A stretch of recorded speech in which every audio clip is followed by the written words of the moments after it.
दोस्तों, इस वीडियो में बताए गए पूरे किस्सों को ध्यान से सुनिएगा, क्योंकि बहुत कम ऐसा होता है कि ऐसे सच्चे किस्सों का पता चलता है। जर्मनी के उस वैज्ञानिक को लगता था कि पेशाब और सोने का कलर एक जैसा होता है, इसलिए जरूर यूरिन में यानी कि पेशाब में सोने का कुछ ना कुछ अंश जरूर मौजूद होगा। उसने इंसानों की यूरिन को इकट्ठा करना शुरू किया और देखते देखते लगभग 5700 लीटर यूरिन इकट्ठा कर लिया, जिसके बाद उस पेशाब से सोना निकालने के लिए उसे उबालना उसने शुरू किया। जैसे जैसे यूरिन गर्म हो रहा था, उसका सारा लिक्विड भाप के रूप में ऊपर उड़ने लगा। लगभग कई दिनों तक गर्म करने के बाद सारा का सारा यूरिन का लिक्विड वाष्प बनकर ऊपर उड़ गया और उस बर्तन के नीचे यूरिन के अंदर मौजूद कुछ चीजें जम गईं, जो कि एक पाउडर के फॉर्म में था। वो बिल्कुल सोने की तरह चमक रहा था और जर्मनी का वो पागल वैज्ञानिक एकदम से खुश हो गया। उसे लगा कि बस उसने जंग जीत ली है और उसे डर लगने लगा कि कहीं सोना बनाने का उसका ये फॉर्मूला चोरी ना हो जाए। और अंत में जब उस पागल वैज्ञानिक का ये अजीबोगरीब फॉर्मूला दुनिया के सामने आया, तो उसका जो रिजल्ट निकला उसे जानकर आप भी हैरान रह जाएंगे। तो दोस्तों, आज के इस वीडियो में हम आपको दुनिया के कुछ ऐसे ही पागल और सनकी वैज्ञानिकों के बारे में बताने जा रहे हैं, जिन्होंने विज्ञान की दुनिया में भले ही कितने अनोखे कारनामे क्यों ना किए हों, लेकिन उनकी सनक की वजह से दुनिया उन्हें पागल वैज्ञानिकों के नाम से जानती है। इनमें से एक वैज्ञानिक का पागलपन तो उसे महज 37 साल की उम्र में ही मौत के मुंह में धकेल दिया। आज का ये वीडियो आपके लिए बहुत ही इंटरेस्टिंग होने वाला है, वीडियो के अंत तक बने रहिएगा। Hanning brand. सबसे पहले हम आपको जिस पागल और सनकी वैज्ञानिक के बारे में बताने जा रहे हैं, उसका नाम है हेनिंग ब्रैंड। ये एक अजीबोगरीब और सनकी वैज्ञानिक था। आज से लगभग 200 साल पहले, जब इंसानों को विज्ञान के बारे में कुछ ज्यादा पता नहीं था, तो उस वक्त केमिस्ट्री के क्षेत्र के वैज्ञानिकों को जादूगर भी माना जाता था, क्योंकि जब वो अलग अलग केमिकल को मिलाकर कुछ नई चीजें बनाते थे, तो लोग उसे देखकर एकदम हैरान हो जाते थे और उसे जादूगर समझने लगते थे। ये बात आज से लगभग 3 शताब्दी पहले की है, यानी कि 1669 की, जब उस पागल और सनकी वैज्ञानिक को कहीं से इस बात का भरोसा हो गया कि इंसानों के पेशाब में सोने का अंश होता है और थोड़ा बहुत एक्सपेरिमेंट के बाद इंसानों के पेशाब से सोने के कण निकाले जा सकते हैं। उसे अपनी इस खोज पर इतना ज्यादा भरोसा था कि उसने अपना और अपनी दोस्त और अपनी पत्नी के पेशाब को कलेक्ट करना शुरू किया और कई महीनों की मेहनत के बाद लगभग 5700 लीटर से भी ज्यादा पेशाब इकट्ठी कर ली। आप अंदाजा लगा सकते हैं कि इतनी ज्यादा मात्रा में पेशाब को इकट्ठा करने के लिए उसे कितनी अधिक मेहनत करनी पड़ी होगी। जिसके बाद उस सनकी वैज्ञानिक ने उस पेशाब को उबालना शुरू कर दिया। लगभग कई दिनों तक पेशाब को उबालने के बाद जब पेशाब में मौजूद सारा लिक्विड भाप बनकर उड़ गया, तब उस बर्तन में नीचे की तरफ पाउडर की कुछ परत बच गई। वो पाउडर बिल्कुल सोने की तरह चमक रहा था, जिसे देखकर वो वैज्ञानिक एकदम से खुश हो गया। आपको जानकर हैरानी होगी कि उस पागल वैज्ञानिक ने लगभग 6 साल तक अपने इस फॉर्मूला को दुनिया से छुपा कर रखा। उसे डर लगने लगा था कि सोना बनाने का ये फॉर्मूला कहीं लीक ना हो जाए। लगभग 6 सालों के बाद जब किसी दूसरे वैज्ञानिक को इस बात की खबर लगी, तो उसने उस पाउडर पर शोध करना शुरू किया और उसने बताया कि सोने की तरह चमकने वाला वो पदार्थ सोना नहीं बल्कि फास्फोरस है, क्योंकि इंसानों के पेशाब में बहुत मात्रा में फास्फेट पाया जाता है। इसलिए जब उस वैज्ञानिक ने उसे उबालना शुरू किया, तो पेशाब का सारा लिक्विड तोड़ गया, लेकिन फास्फोरस बचा रह गया। दोस्तों, अभी तो ये बस एक शुरुआत है। ऐसे न जाने कितने अजीब और गरीब सोच रखने वाले पागल वैज्ञानिकों से आप अनजान हैं। वीडियो के अंत तक बने रहिएगा। चलिए आगे बढ़ते हैं और जानते हैं जे रॉबर्ट ओपेनहाइमर। परमाणु बम कितना खतरनाक होता है, ये तो पूरी दुनिया जानती है।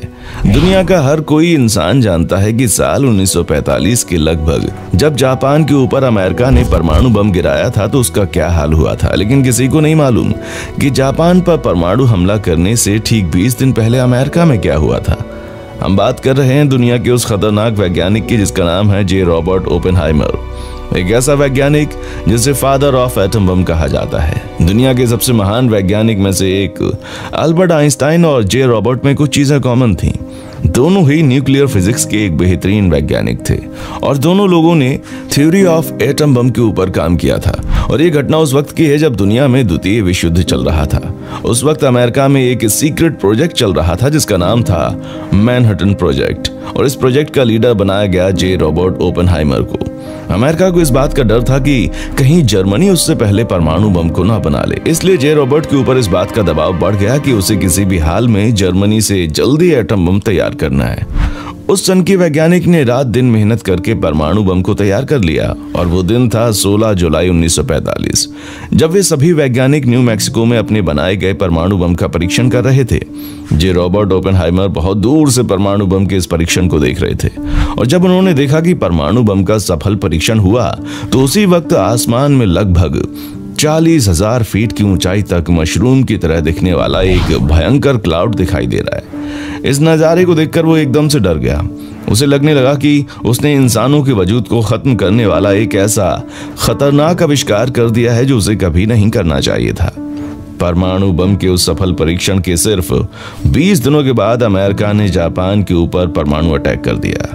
6 अगस्त साल 1945 ये वही दिन था जब इस दुनिया ने पहली बार परमाणु बम के अटैक को देखा था। कुछ ही सेकंड के अंदर उस शहर की 90% जनसंख्या खत्म हो चुकी थी। परमाणु बम के उस हमले की वजह से वो वैज्ञानिक अमेरिका के खिलाफ हो गया और परमाणु बम की खिलाफत करने लगा।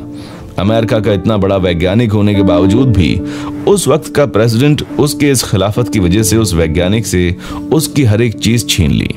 परमाणु बम के आविष्कार के बाद उस वैज्ञानिक ने और किसी भी चीज की खोज नहीं की और मरते दम तक परमाणु बम की खिलाफत करता रहा। Nikola Tesla. अगर बात पूरी दुनिया के सबसे बड़े वैज्ञानिक की जाए तो उसमें निकोला टेस्ला का नाम सबसे ऊपर आता है। निकोला टेस्ला एक ऐसे वैज्ञानिक थे जिसकी वजह से हमारी आज की जिंदगी बेहद आसान हो गई है, लेकिन बावजूद इसके इस वैज्ञानिक की गिनती एक पागल और सनकी वैज्ञानिक के रूप में की जाती है। आपको जानकर हैरानी होगी कि आज के मॉडर्न जमाने में हम जितने भी टेक्नोलॉजी का इस्तेमाल करते हैं उसमें से अधिकतर का श्रेय सिर्फ और सिर्फ निकोला टेस्ला को जाता है। कहा जाता है जब वो अपने स्कूल और कॉलेज की पढ़ाई कर रहे थे उसी वक्त उन्हें सट्टा खेलने की आदत हो गई। इसी वजह से उनकी पढ़ाई पूरी नहीं हो पाई। ये घटना साल 1878 की है जब निकोला टेस्ला ने न जाने क्यों अपनी जेब में सिर्फ 4 सेंट लेकर अपने देश क्रोएशिया को छोड़कर अमेरिका चले गए। निकोला टेस्ला के दोस्त और परिवार वालों का कहना था कि निकोला टेस्ला की मौत हो गई है, लेकिन वो अमेरिका पहुंच चुका था। जिसके बाद साल 1880 के दौरान उनकी मुलाकात थॉमस अल्वा एडिसन से हुई और थॉमस एडिसन ने निकोला टेस्ला को अपनी कंपनी में रख लिया। एडिसन ने निकोला टेस्ला को अपने पास इसलिए रखा ताकि वो एडिसन के द्वारा बनाए गए आविष्कारों को और भी बेहतरीन बना सके। इसी बीच इलेक्ट्रिसिटी का आविष्कार हुआ और इससे यूएस में काफी बिजनेस अपॉर्चुनिटीज का जन्म हो गया। निकोला टेस्ला ने एडिसन के डायरेक्ट करंट टेक्नोलॉजी के ऊपर और भी अधिक रिसर्च करना शुरू किया और एक लंबे समय के बाद उन्होंने एक नए करंट सिस्टम को डेवलप कर दिया जिसे आज की दुनिया अल्टरनेटिव करंट के नाम से जानती है, यानी कि एसी करंट। आज भी ये दुनिया निकोला टेस्ला के बनाए गए करंट का ही इस्तेमाल करती है। आपको जानकर हैरानी होगी जब निकोला टेस्ला ने एसी करंट का आविष्कार किया तो थॉमस अल्वा एडिसन को लोग भूलने लगे, जिसके बाद एडिसन ने निकोला टेस्ला के अल्टरनेटिव करंट की बेइज्जती करने के लिए अफवाह उड़ानी शुरू कर दी कि अल्टरनेटिव करंट इंसानों के लिए बहुत ही खतरनाक होता है। लेकिन कहते हैं ना, वैज्ञानिक अपनी बात को सिद्ध करने के लिए कुछ भी कर सकते हैं। निकोला टेस्ला ने एडिसन के द्वारा फैलाए गए अफवाहों को गलत साबित करने के लिए एक बहुत ही खतरनाक कदम बढ़ा दिया। आपको जानकर हैरानी होगी कि सामने दुनिया के लगभग सभी बेहतरीन वैज्ञानिक बैठे हुए थे और निकोला टेस्ला ने अपने शरीर के थ्रू अल्टरनेटिव करंट को फ्लो करते हुए एक बल्ब को जला दिया। देखते ही देखते निकोला टेस्ला के द्वारा डेवलप किया गया अल्टरनेटिव करंट हमारी जिंदगी का एक महत्वपूर्ण हिस्सा बन गया।